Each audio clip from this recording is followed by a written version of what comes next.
तो हमने हमारे पिछले वीडियो में हम लोगों ने देखा था अव्ययीभाव समास और तत्पुरुष समास। तो उसी क्रम को जारी रखते हुए हम लोग अभी देखते हैं कर्मधारय समास। तो फ्रेंड्स, यहाँ पे जो कर्मधारय समास है, सबसे पहले हमें इसका डेफिनेशन समझना पड़ेगा। कर्मधारय समास आखिर कहते किसे हैं? ठीक है, तो कर्मधारय समास का यहाँ पे डेफिनेशन है, जिसे आप लोग एक बार पढ़ के देखिए, उसके बाद मैं पढ़कर आप लोगों को समझाता हूँ।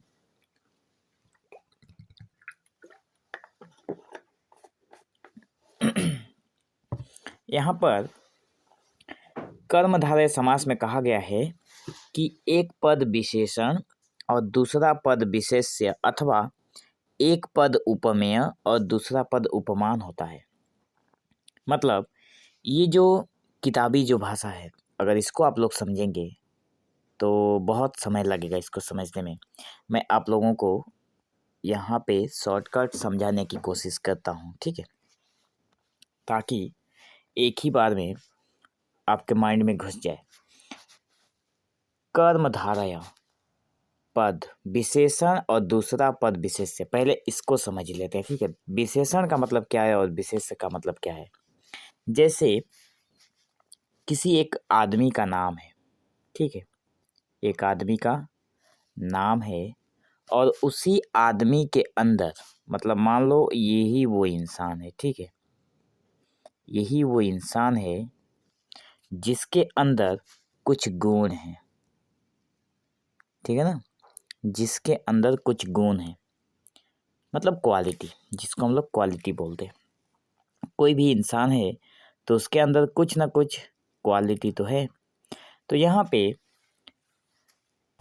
अब हमें समझना ये है कि यहाँ पे क्वालिटी कौन सा है।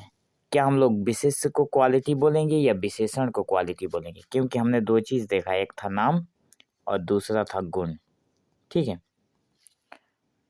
तो जो नाम है उसी हम लोग विशेष्य बोलते हैं, जिसे हम लोग अंग्रेजी में नाउन भी बोलते हैं, ठीक है। तो आप लोग ध्यान से सुनिए, यहीं पे सारा कॉन्सेप्ट क्लियर हो जाएगा। विशेष्य जो है वही नाउन है, वही नाम है, और जो गुण है वो विशेषण है। एक आदमी की विशेषण या फिर विशेषता जो है वो गुण है, ठीक है। आई बात समझ में? आगे देखते हैं। तो विशेषण और विशेष्य हो गया। उदाहरण के तौर पर नीचे है यहाँ पे गुण और नाम, ये दोनों लिखा हुआ है, गुण और नाम, ठीक है। एक आदमी के अंदर ही क्या रहता है? गुण रहता है। तो जो गुण है वो हो गया विशेषण, जो नाम है वो व्यक्ति है जिसके अंदर ये गुण है, ठीक है। और एक डेफिनेशन में, इसके डेफिनेशन में दिया गया है उपमेय एक शब्द और दूसरा शब्द है उपमान। मतलब उपमेय का मतलब क्या है और उपमान का मतलब क्या है, इसको समझने के लिए हमें एक उदाहरण की ज़रूरत पड़ेगी, ठीक है। उदाहरण हमारा नीचे है, हम लोग नीचे चल गए देखने के लिए, ठीक है। नीचे है उदाहरण, यहाँ पे देखिए। यहाँ पे सीधे लैंग्वेज में वहाँ पे जितनी सारी बातें कही गई डेफिनेशन में, उसको मैं अलग साइड में रख के आप लोगों को यहाँ पे बताने की ये कोशिश करता हूँ।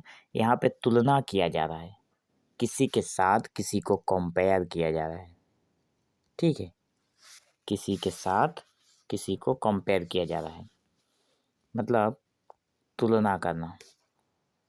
जैसे मैं कहता हूँ कि उदाहरण के लिए यहाँ पे सबसे पहले, उदाहरण से पहले मैं और एक चीज़ बताना चाहता हूँ। उपमेय जो है और उपमान, आखिर ये है क्या? ठीक है ना, ये माइंड में सवाल मन में आना चाहिए कि आखिर ये है क्या? उपमेय और उपमान का मतलब क्या है? तो इसका मतलब उपमेय जो होता है वो होता है, जैसे यहाँ पे उदाहरण तो चाहिए समझाने के लिए। जैसे मैं यहाँ पे ये उदाहरण देता हूँ, ठीक है। यहाँ पे चंद्रमुख वाला उदाहरण देता हूँ, ठीक है। चंद्रमुख वाला उदाहरण अगर मैं लूँ तो शायद बहुत ही बेहतर तरीके से समझ में आएगा। तो यहाँ पे चंद्रमुख वाला उदाहरण मैं लेता हूँ। तो चंद्रमुख जो है इसमें कहा गया है चांद और मुख 2 चीज़ है, ठीक है। अब मैं इसकी तुलना कर रहा हूँ किसके साथ? देखो, जो मुख है उसको मैं चांद के साथ तुलना कर रहा हूँ। मतलब किसी का फेस देखने में, मान लो किसी का फेस चांद के समान सुंदर है, ठीक है। तो हम लोग क्या करेंगे, उस मुख की मतलब तुलना, उस मुख की तुलना हम लोग चांद से कर रहे हैं कि ये चांद के समान देखने में सुंदर है। अब यहाँ पे उपमेय हो गया वह मुख, यहाँ पे उस व्यक्ति का मुख है जो उपमेय है, और यहाँ पे उपमान है मतलब जिसके साथ तुलना किया जा रहा है। तो यहाँ पे उपमान हो गया चांद और उपमेय हो गया मुख, ठीक है। उपमेय हो गया मुख। तो मुख के साथ चांद का जो तुलना किया जा रहा है, मतलब चंद्रमुख लिखा हुआ है तो चंद्र के समान मुख, ठीक है। चंद्र के समान मुख, ये हो गया हमारा उपमेय और उपमान। कमल नयन, जैसे कमल के समान नयन, यहाँ पे कमल का मतलब होता है, एक एक शब्द को आप लोग समझना पड़ेगा। उसके बाद इसी में से जो उदाहरण आप लोगों को दिए जाएंगे उसी उदाहरण के अंदर से ही आप लोगों के एग्जाम में ये सारे मिलेंगे। कमल और यहाँ पे है नयन, कमल नयन। अब यहाँ पे कमल का मतलब होता है फूल, ठीक है, और यहाँ पे नयन का मतलब होती है हमारी आँखें, आँख, ठीक है ना। तो कमल नयन मतलब हमारी जो नयन है वो किसके समान है? कमल के समान है। मतलब कमल क्या होता है? नाजुक होता है, बहुत नाजुक होता है कमल, ठीक है। कमल क्या है? कमल नाजुक होता है, मतलब बहुत नरम होता है। तो फूल जितना नरम है उतना ही नया नरम हमारे आँख भी हैं। बस यही बातें यहाँ पे समझाने की कोशिश की जा रही है। तो हमारा जो नयन है वो कमल के फूल के समान है, ठीक है। तो कमल के समान नयन, यहाँ पे नयन हो गया उपमेय, और किसके साथ नयन की तुलना किसके साथ की जा रही है? कमल के साथ की जा रही है, तो ये हो गया उपमान। आशा करता हूँ आपको ये उपमेय और उपमान का उदाहरण समझ में आया होगा। अगर समझ में नहीं आया तो कुछ हम लोग और उदाहरण देखेंगे थोड़ी देर के बाद। यहाँ पे नील गगन, अब यहाँ पे ये उपमान और उपमेय वाला नहीं है। और एक बात आप लोग ध्यान में रखिएगा कि जो कर्मधारय समास जो है उसमें 2 चीज़ें मिलती हैं, उपमेय उपमान वाला तो मिलता ही है, साथ में विशेष्य और विशेषण वाला भी मिलता है। मतलब कोई व्यक्ति है उसके अंदर जो गुण है वो भी कर्मधारय के समास के अंदर जाएगा, और किसी के साथ किसी चीज़ की तुलना की जा रही है तो वो भी कर्मधारय समास के अंदर आएगा। तो ये है हमारा नंबर 2 नंबर पार्ट। और इसका ऊपर वाला जो हम लोगों ने देखा यहाँ पे विशेष्य और विशेषण का जो दिया हुआ है, विशेष्य और विशेषण वाला जो दिया हुआ है, ये है हमारा नंबर 1 पार्ट। मतलब यहाँ पे कोई व्यक्ति है और उसके गुण की बात की जा रही है तो भी कर्मधारय हो गया, और किसी के साथ किसी की तुलना की जा रही है तो भी कर्मधारय हो गया। तो यहाँ पे गुण वाला थोड़ा देख लेते हैं। एक उदाहरण है नील गगन, ठीक है। अब यहाँ पे गगन का मतलब होता है आकाश, गगन का मतलब होता है आकाश, आकाश, गगन का मतलब है आकाश। उसके बाद है गगन का मतलब होता है तो आकाश, और नील का मतलब क्या है? नील का मतलब है नीला, मतलब कलर जो है, ठीक है ना। तो नीला कलर जो है वो है, मतलब आकाश जो है वो नील हो गया है। मतलब आकाश में, आकाश का गुण क्या हो गया है?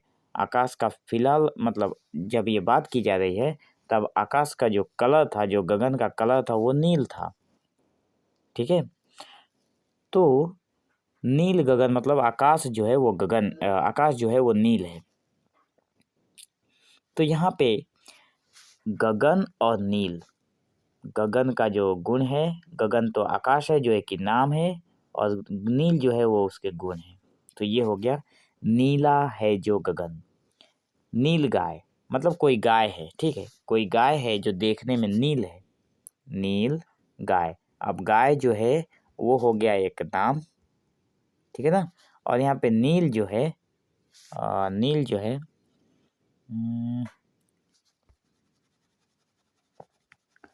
थोड़ा रुकिए, इसको मिटा लेते हैं। यहाँ पे नील जो है नील जो है वो क्या हो गया, नील हो गया गुण। इस गाय का गुण क्या है, इस गाय का गुण है कि वो नील है। गाय तो नाम है पर इसका गुण क्या है कि ये नील है। तो कहीं कहने का मतलब यही है कि गुण के साथ नाम का जब गुण और नाम को जब एक साथ रख कर देखा जाए और शब्द ऐसा दे दिया जाए और पूछा जाए कि ये कौन सा समास है, तब होगा कर्मधारय समास। और उपमेय और उपमान को अगर एक साथ दे दिया जाए और पूछा जाए कि ये कौन सा समास है, तब होगा तत्पुरुष तब होगा कर्मधारय समास। ठीक है, तो ये दोनों पार्ट हैं कर्मधारय समास के। उदाहरण में है कुछ 3-4 उदाहरण यहाँ पे है। कनकलता, नरसिंह, कवि श्रेष्ठ, गुरु श्रेष्ठ, घनश्याम।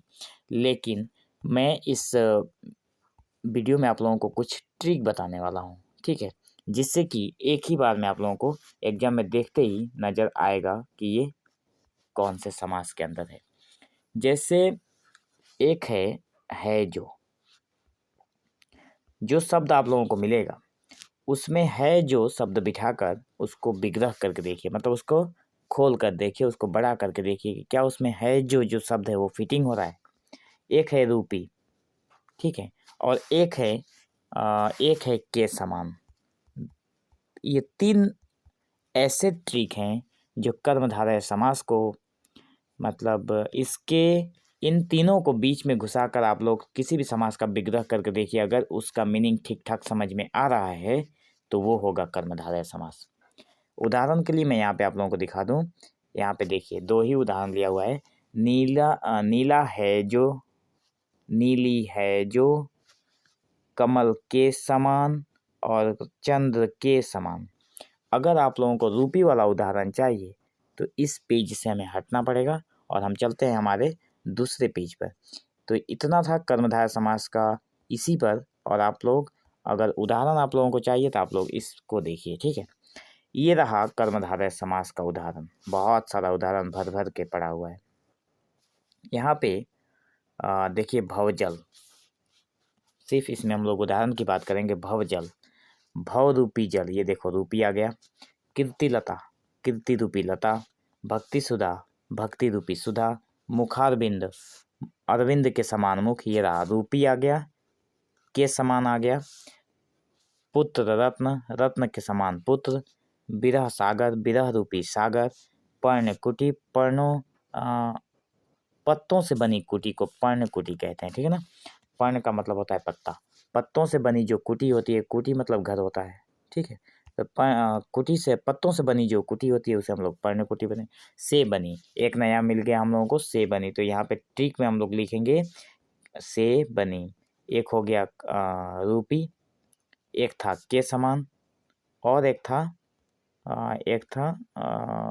है जो, ठीक है। तो ये 4 शब्द हमें मिला है, जिसको हम लोग अगर यहाँ पे और एक देख लेते हैं। चल संपत्ति, गतिशील संपत्ति, ठीक है ना। अच्छा, और उदाहरण, ऐसा नहीं है कि उदाहरण खत्म है। ये देखो भवजल, भवरूपी जल, कीर्तिलता, ये सब तो है ही। और आगे देखो आदि प्रवर्तक, आदि प्रवर्तक, पहला प्रवर्तक, यहाँ पे कुछ नहीं है। लेकिन ये देखो है जो, पुरुष रत्न, रत्न है जो पुरुष, जो पुरुष रत्न है उसे हम लोग बोलेंगे पुरुष रत्न। रत्न है जो पुरुष, ये रहा है जो, ठीक है। अब बाकी जितना भी उदाहरण मिलेगा ऐसा ही मिलेगा। ये रहा विशेष विशेषण के उदाहरण, ज़्यादातर विशेष विशेषण में है जो वाला लगेगा, ठीक है ना। तो नीलकमल मैंने बोल ही दिया, नीलकमल है, नीला है जो कमल। पुरुषोत्तम, पुरुषों में है जो उत्तम, ये रहा पुरुषोत्तम, पुरुषों में जो है उत्तम। महाविद्यालय, महान है जो विद्यालय, ये रहा है जो।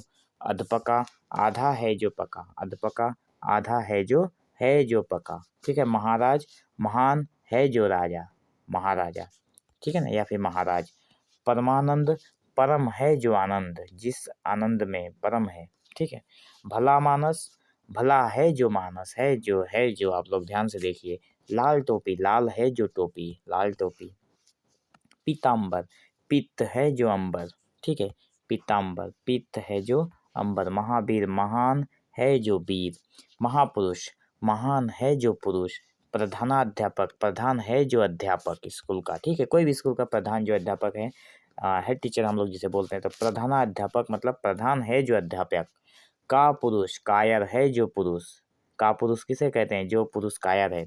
नीलकंठ, नीला है जो कंठ, नीलकंठ। लेकिन नीलकंठ शब्द जो होता है वो बहुव्रीहि भी होता है, आप लोग ध्यान में रखिएगा, बहुव्रीहि भी होता है, बहुव्रीहि, बहुव्रीहि समास भी होता है। लेकिन इसको हम लोग जब बहुव्रीहि समास करेंगे तब समझेंगे अच्छे से, ठीक है। काली मिर्च, काली है जो मिर्च। महादेव, महान है जो देव। नील गगन, नील है जो गगन, ये आ गया। अंधकूप, अंधा है जो कूप, ठीक है। बहुत सारा उदाहरण भर भर के पढ़ा है, मैंने कहा था ना।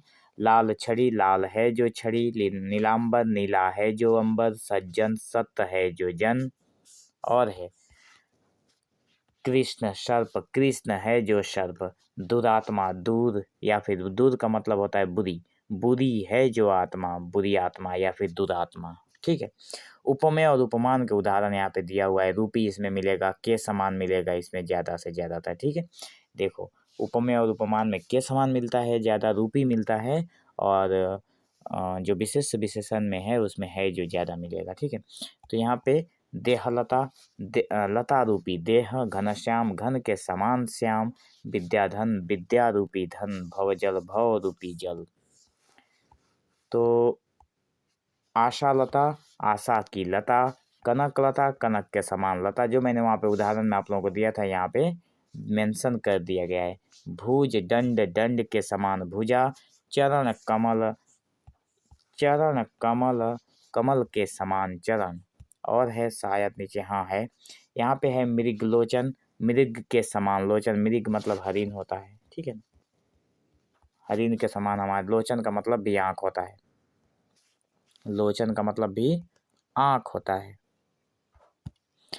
कुसुम कोमल, कुसुम सा कोमल, यहाँ पे सा भी मिल गया। तो ये देखो इतना सारा उदाहरण है हमारे पास। एक हो गया। ट्रिक में अगर हम लोग काउंट करेंगे तो हमें मिलेगा है जो, क्या क्या मिला हमें, है जो, इसको बिठाकर देखेंगे, नहीं हुआ तो के समान बिठाकर देखेंगे। अगर इससे भी नहीं हुआ तो रूपी बिठाकर देखेंगे।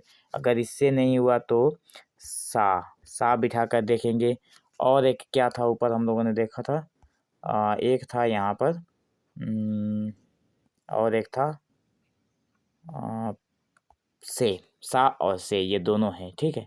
सा भी है और से भी है। यहाँ पे से का उदाहरण है पर्ण कुटी, पत्तों से बनी कुटी, यहाँ पे से बनी, ठीक है ना, से बनी, एक शब्द ये भी है। तो 5-6 हो गया हमारा कर्मधारय समास को पहचानने का ट्रिक, ठीक है। तो आशा करता हूँ आप लोगों को इतने सारे उदाहरण से आप लोगों का समझ में आया होगा। सो बाकी के जितने भी और समास बाकी रह गए हैं उसको हम लोग अगले पार्ट में ज़रूर कवर करेंगे। So thank you for watching this video. Have an awesome day.